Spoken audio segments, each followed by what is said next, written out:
नमस्कार। PP news line में एक बार फिर आपका स्वागत है और मैं हूं दर्शपाल गुप्ता। मेरे साथ हैं वरिष्ठ पत्रकार सुनील कुमार जी। सुनील जी, बहुत बहुत स्वागत है। नमस्कार। सुनील जी, बजट की सेशन की तैयारियां हैं, असेंबली सेशन बिल्कुल तैयार है आप? बिल्कुल सर, तैयार है क्योंकि सोमवार से 3 तारीख से ये सेशन शुरू हो रहा है। सुनील जी, मैं आपसे ये समझना चाहूंगा कि पेक मुद्दत के बाद जैसे असेंबली सेशन शुरू हो गया, भारतीय जनता पार्टी तैयारियां कर रही है अपनी तरफ से सरकार को घेरने के लिए, और आज कटरा में उनका शिविर चल रहा है। आज भी बहुत से उनके केंद्रीय जो नेता हैं यहाँ पे आए हुए हैं, जिसमें नड्डा साहब भी हैं और डॉक्टर जितेंद्र सिंह है। माता वैष्णो देवी के पास चरणों में गए हैं वो आशीर्वाद लेने के लिए। तैयारी में है, पीडीपी आग तैयारी में है। नेशनल कॉन्फ्रेंस जो है वह भी कल अपने विधायकों की मीटिंग बुलाई हुई, उसने उन्होंने भी वो भी कर रहे हैं। कुल मिला के हम बात करें तो ये कुछ जो सेशन है ये को हंगामापूर्ण पहले लग रहा है कि यहाँ पे एक बहुत बड़ा हंगामा हो सकता है, और क्योंकि पहले बहुत बड़ी चूक की है उन्होंने पहले सेशन में, अब शायद पब्लिक इश्यू के नाम पे बहुत सी ऐसी चीजें सामने आए जो इनके अपने एजेंडे के साथ हो। नहीं, इस बार जो श्रीनगर में जो सेशन हुआ था, जो सेशन था 4-5 दिन के लिए था, तो जिसमें स्वेरिंग इन सेरेमनी थी इनकी, वो वगैरह थी। लेकिन ये वाला सेशन बड़ा, आपने बिल्कुल दुरुस्त फरमाया, ये सेशन बहुत ही हंगामापूर्ण रहेगा, स्टॉर्मी रहेगा, क्योंकि इसके ऊपर लोगों की बड़ी जो वो है ना नजर है इस सेशन के ऊपर। जी जी। क्योंकि बजट आएगा, बिजनेस रूल आएंगे, और इसके साथ साथ बहुत से जो 30 विधायक जो हैं प्राइवेट में, जो 30 बिल जो है वो स्पीकर साहब के पास पड़े हुए हैं, वो भी डिस्कशन के लिए आएंगे। कुल मिला के ये कोई 40 दिन का सेशन होगा, जिसमें आपको पता है कि सैटरडे संडे ब्रेक रहेगी, और ये जो रहेगा। और ये सेशन इतना आसान सेशन कहो कि अगर सरकार के लिए है तो सरकार के लिए इतना आसान सेशन नहीं है। एनसी ने कल मीटिंग बुलाई हुई है, विधायक दल की मीटिंग है कल, उसके बाद में कैबिनेट मीटिंग है, बिल्कुल, जिसमें एलजी साहब का जो एड्रेस है वो अप्रूव किया जाएगा। और कल ही मीटिंग है इसकी, कांग्रेस विधायक दल की मीटिंग कल भी बुलाई है, बीजेपी वाले आज कर रहे हैं, और जिनके एमएलए नहीं है वो भी स्ट्रेटेजी कर रहे हैं, इनको सड़क में, रोड में, सदन के बाहर इनको कैसे घेरा जाए सरकार को, वो भी एक तैयारी कर रहे हैं। कुल मिला के ये बड़ा इंटरेस्टिंग सा होगा, क्योंकि ये 10 साल के बाद दर्शी दोबारा से एक फेस्टिवल शुरू, कल सोमवार से ये फेस्टिवल शुरू हो जाएगा 3 तारीख से, ये 10 साल के बाद होगा ये दोबारा। सुधीर जी, अपने बाकी 30 के करीब जो वहां पे बिल पड़े हुए हैं, लेकिन ये जरूरी नहीं है कि 30 के 30 बिल सामने लाए जाएंगे। नहीं, बिल्कुल नहीं। स्पीकर की इच्छा के ऊपर डिपेंड करता है कि कौन सा बिल लाना है, कौन सा नहीं बिल लाना। लेकिन 3 बड़े इंपॉर्टेंट बिल जो पीडीपी से कह रही है कि वो 3 बिल जो हैं उनके ऊपर उसने समर्थन मांगा है, केवल भारतीय जनता पार्टी से भी और कांग्रेस से भी, बाकी पार्टियों से भी।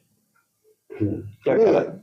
जो 3 बिल है, जिसमें देखो 2 बिल जो है शराब बंदी के ऊपर, वो मुझे नहीं लग रहा कि भाजपा उनका सपोर्ट करेगी जी, ठीक है, नंबर 1। नंबर 2, रिजर्वेशन के ऊपर भी नहीं सपोर्ट करेगी भाजपा उनको, क्योंकि वो एक दिल्ली की पॉलिसी है, दिल्ली वालों ने इसको देख लिया, इसको मतलब कि इस इशू को देख के, इस इशू को टच करके एक बार देख लिया, जिससे उनको काफी नुकसान उठाना पड़ेगा वो, क्योंकि ये जो रिजर्वेशन डोमेन है ये पार्लियामेंट का डोमेन है, ये हमारे असेंबली का डोमेन नहीं आता कि उसके ऊपर ये किसी कॉन्स्टिट्यूशनल प्रोविजन को चेंज करने का इनके पास कोई राइट नहीं है। नंबर 3 है, जैसे आपने बताया, मेन इशू लैंड और उनका है, लैंड का। हाँ। अब यहाँ पे ये है कि जैसे हमने देखा है कि हम सब लोग ये देख रहे हैं कि ये स्टेट लैंड है। स्टेट लैंड की डेफिनेशन जो है वो कुछ जम्मू कश्मीर में कहूँगी हर जगह पे पूरे इंडिया में अजीबोगरीब है।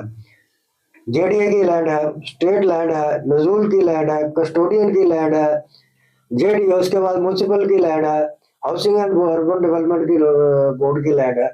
अब ये इतनी लैंड है, ये इनको एक स्टेट लैंड, इनके अलावा एक अलग से लैंड है। बिल्कुल, मतलब आप कितनी लैंड है, कितनी लैंड, ये सभी जगह पे आप इसको ऑनरशिप राइट जो है आप किसी को देने जा रहे हो, किसी को करने जा रहे हो, लेकिन ये आपको सबको इसमें सारे जो लैंड है। सुधीर जी, एक चीज मैंने देखा कि भारतीय जनता पार्टी चूंकि सबसे बड़ी पार्टी है और भारतीय जनता पार्टी की जम्मू की एक बड़ी पार्टी भी बन के निकली है, दोनों चीजें हैं। बिल्कुल है। अगर जम्मू कश्मीर में गए तो भारतीय जनता पार्टी कश्मीर में भी इन्होंने 1 लाख से ज्यादा वोट एनसी से ज्यादा लिए थे। जी जी जी। अब भारतीय जनता पार्टी के ऊपर ज्यादा रिस्पॉन्सिबिलिटी बन रही है, लेकिन कांग्रेस जो है वो खामोशी के साथ इस सबको देख रहा है कि वो ना तो सरकार के अंदर है ना सरकार के बाहर है। लेकिन जो तीसरी पार्टी पीडीपी है, पीडीपी जो है ये उन बिलों को सामने ला रही है जो जनता के साथ टच करते हैं। हालांकि उनकी अपनी निजी राय क्या है उसके बारे में मैं डिस्कस नहीं करना चाहता, हमने बहुत कुछ देखा है तो ये लेकिन वो बिल जो है वो लोगों को प्रभावित करते हैं। इस सिचुएशन में भारतीय जनता पार्टी जबकि बार बार यही कह रहे हैं कि हम जो है जम्मू कश्मीर में स्टेटहुड भी देंगे, स्टेटहुड की को लेके भी चर्चा यहाँ पे होगी और हो सकता है नेशनल कॉन्फ्रेंस का पहला रेजोल्यूशन ही स्टेटहुड हो, 370 भी ला सकते हैं। अब किस किस चीज को भारतीय जनता पार्टी इन्हीं चीजों के लिए लड़ती रहेगी, लोगों के जो डिमांड्स हैं उनकी मांगे हैं जो उनके लिए करना चाहिए उनके बारे में उनको समय मिलेगा।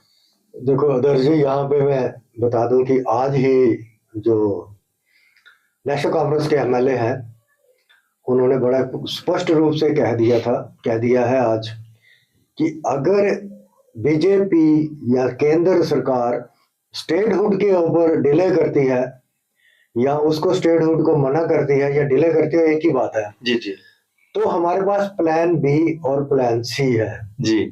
उन्होंने बिल्कुल आज स्पष्ट बोल दिया, कश्मीर में हमारे पास प्लान बी और प्लान सी है। अब आपने यहाँ पे ये कहा बताया, बिल्कुल एक हिंट दे दी, प्लान बी में हो सकता है कि वो 371 ले आए जी, ठीक है ना। प्लान सी कुछ और होगा, लैंड जो है लैंड एक्ट के ऊपर ले आए। मतलब कि प्लान बी और प्लान सी जो है अल्टीमेटली वो कंफ्लिक्ट जोन वाला प्लान है कि वो केंद्र के साथ कंफ्लिक्ट लेंगे कि जब केंद्र मना कर देगी कि हम प्लान बी और प्लान सी को लेके चलेंगे। लेकिन यहाँ पे अगर आप दूसरी तरफ देखें, उमर अब्दुल्ला साहब कंटिन्यूसली जो है वो दिल्ली विजिट कर रहे हैं, आ रहे हैं जा रहे हैं, आ रहे हैं जा रहे हैं।